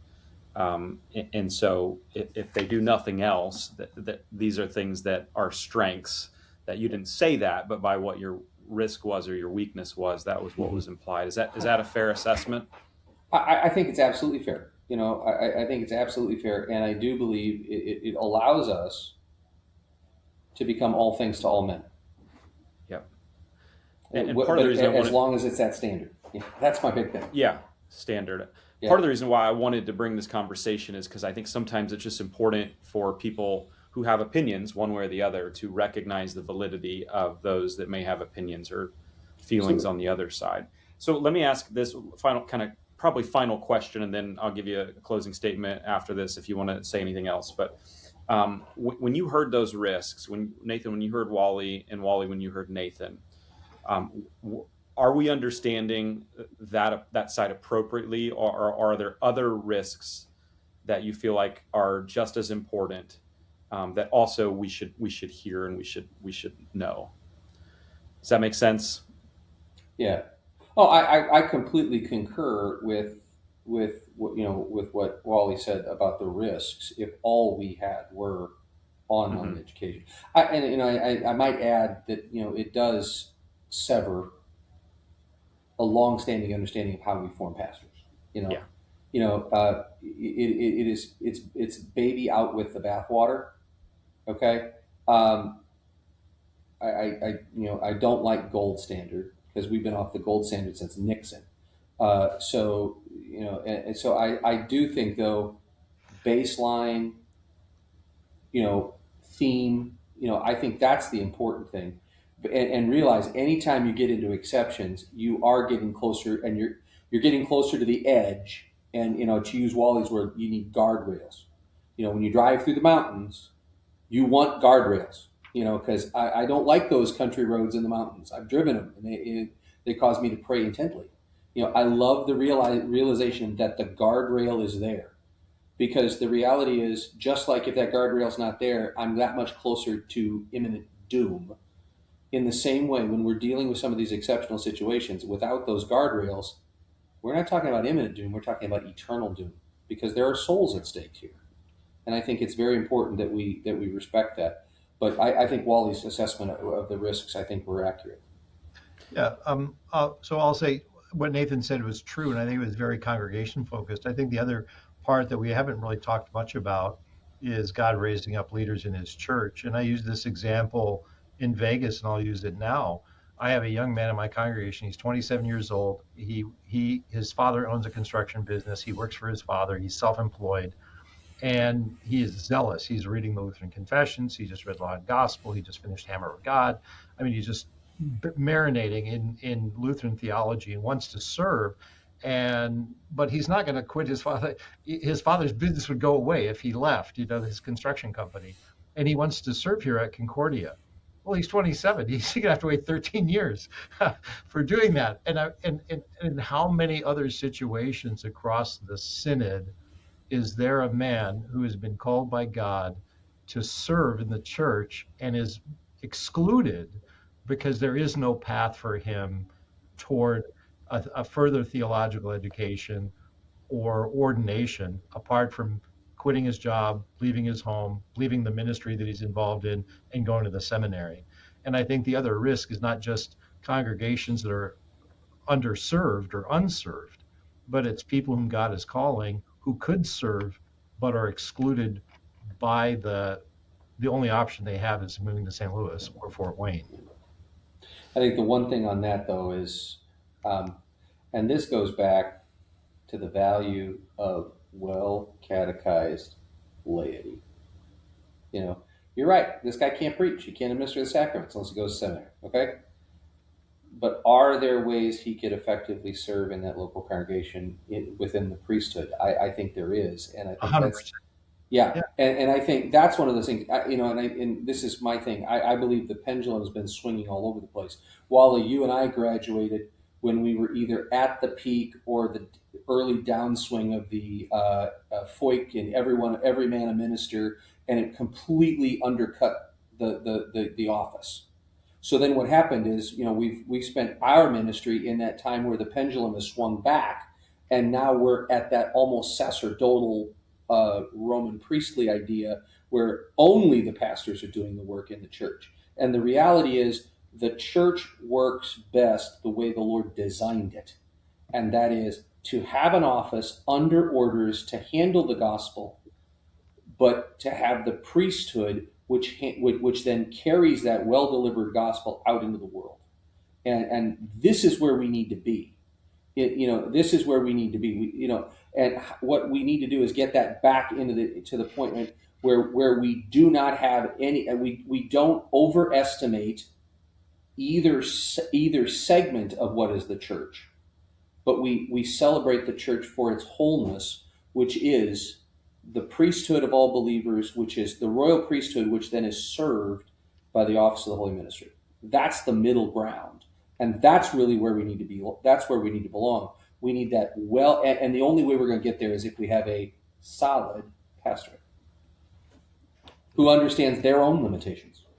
Yeah, that's good. I could talk about this stuff for a couple more hours and press in on what's an exceptional need versus just smart or wise in the setting versus so many other things. And, one of the thoughts that comes to my mind too, that I'll ask another time, like, is I think, as a pastor who's boots on the ground, I think sometimes while I want to be for synod, for seminaries, like my day to day is like my church, and I'm thinking of my church and my people and how do I serve that. And I think that there's a healthy tension of like wanting to serve the overall synod and seminary, and I think your positions very much think about the overall.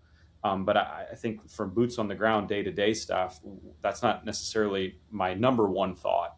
I'm not saying it shouldn't be, but that's a good conversation to have at another point of like, did the seminaries exist for the church or the church for the seminaries and the synod? But there's so much more we could talk about on this. But let me just ask this kind of final question to each of you. And if you want to kind of use it as a closing statement, if you will, to anything we talked about, that's fine too. But it feels very, again, in a lot of the conversations I'm in, it feels like pastoral formation is one of the hottest topics right now. And I don't say hottest topics in a good sense. I mean, like it feels like we don't trust one another.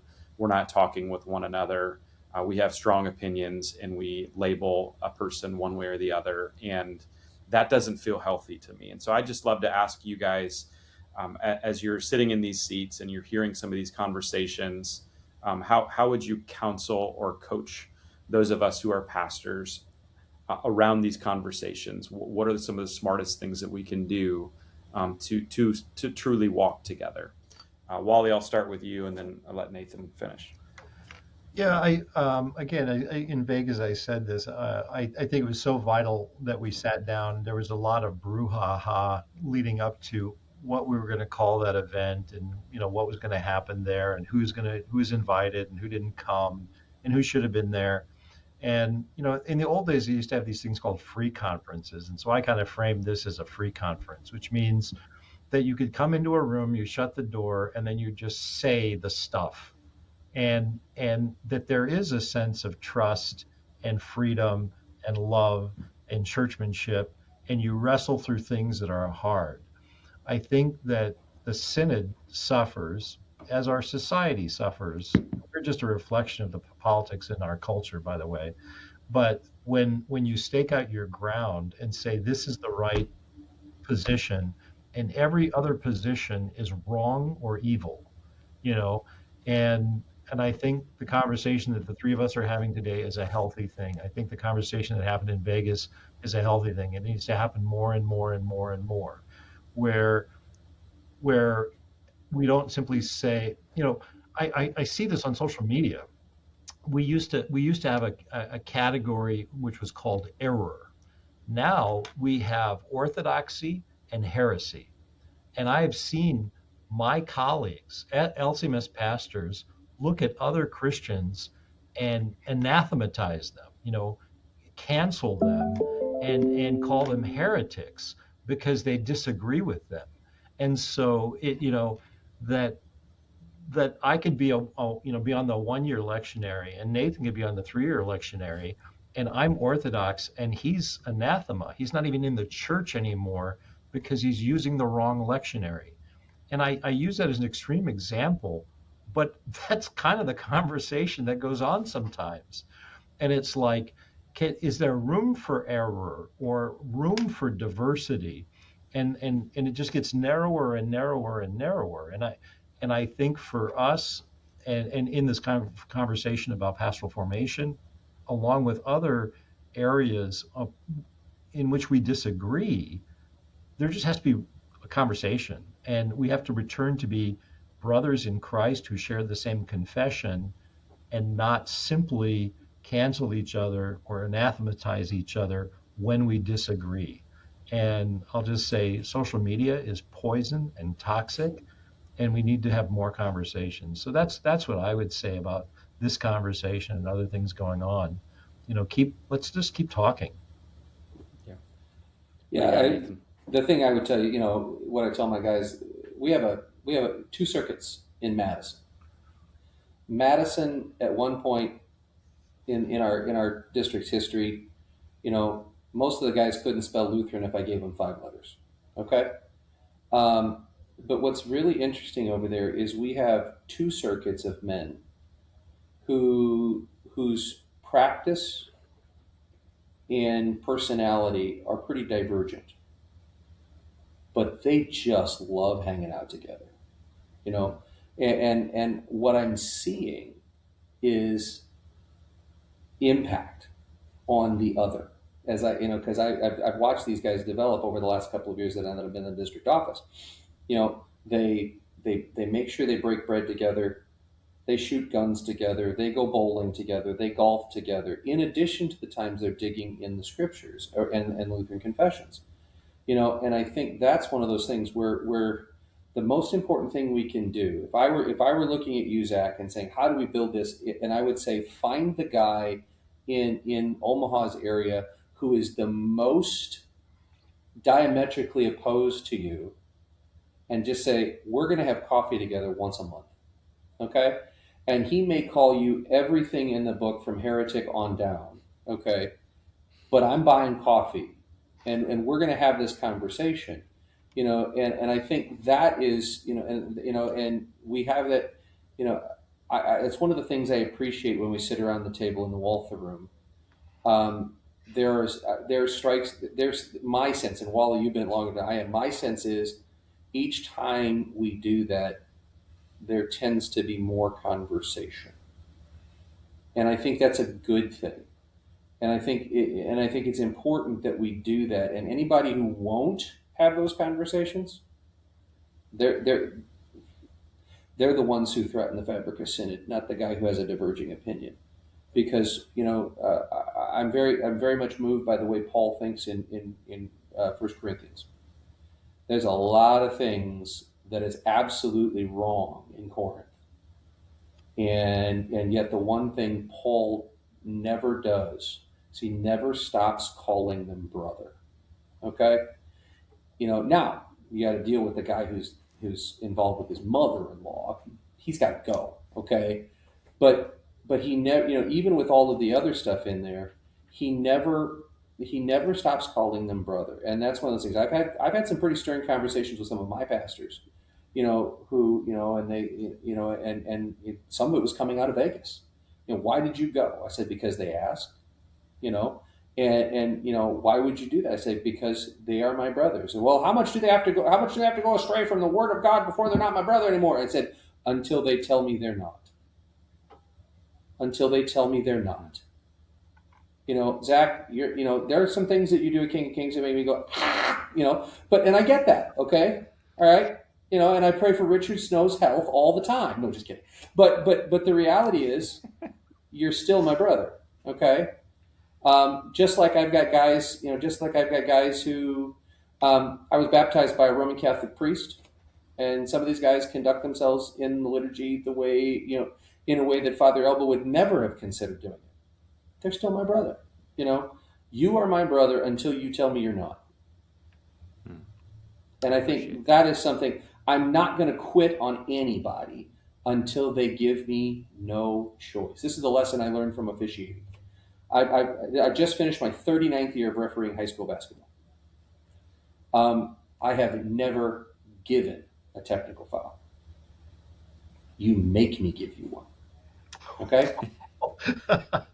If I say, we're done talking, and you go through the stop sign, boom. Okay? That's really what happens. When we have, there are going to be times when I'm going to have with my guys, and Wally, you see this, where they're just going to do something. I say, you need to stop that. And if they go through that, restricted status, suspension, those kind of things. But that is not something I relish. It's the alien work. But they're still, even if they're doing dumb stuff, they're still my brother. And I'm not going to be the one who quits on that. That's awesome. Thank you for that. And yeah, I'd love to talk with you offline sometimes about the differences that we have and share, because I think we have stuff to learn from each other. And absolutely. And we're brothers, and you two are brothers. And I know that if anyone's hung on this long and listened, well done. I think it's really helpful, and I hope that a little bit of what we did today is helpful for the overall conversation around pastoral formation to be a little less heated and hopefully then would have more brothers talking to more brothers, and more people in our synod really discussing these things that are important. And so we all care about our synod, and we want the best for it. And so thank you too for the work that you do and for being DPs. And I can't imagine what your world is like in that role. And so better you than me. Thank you for that. But thanks for both coming on today. I hope you have a great day. Thank you, Zach, for hosting, and thanks for keeping the conversation alive. Thanks, Nathan. Bless you. Glad to be with you, Zach. And Wally and I'll arm wrestle when we get to the CCRC. Yeah, we'll There see. you go. Yeah, sounds like you might need to. So take care, guys. Well, there you have it. 2 hours of pastoral formation conversation with Presidents Meador and Vinovskis. I am really grateful for them coming onto the podcast today. I hope it gave you a glimpse of what it was like to be in that room, and also hopefully can move the needle forward in just coming with healthy conversations in private and in public around things that many people in our church body have really strong opinions on. And so super grateful for them both again. And thank you to those that listen. And we got some great episodes coming up. So make sure you are subscribed and that you follow on whatever viewing or listening platform that you think is the best. And we'll see you back next week for another episode of the Red Letter Disciple. God bless your week.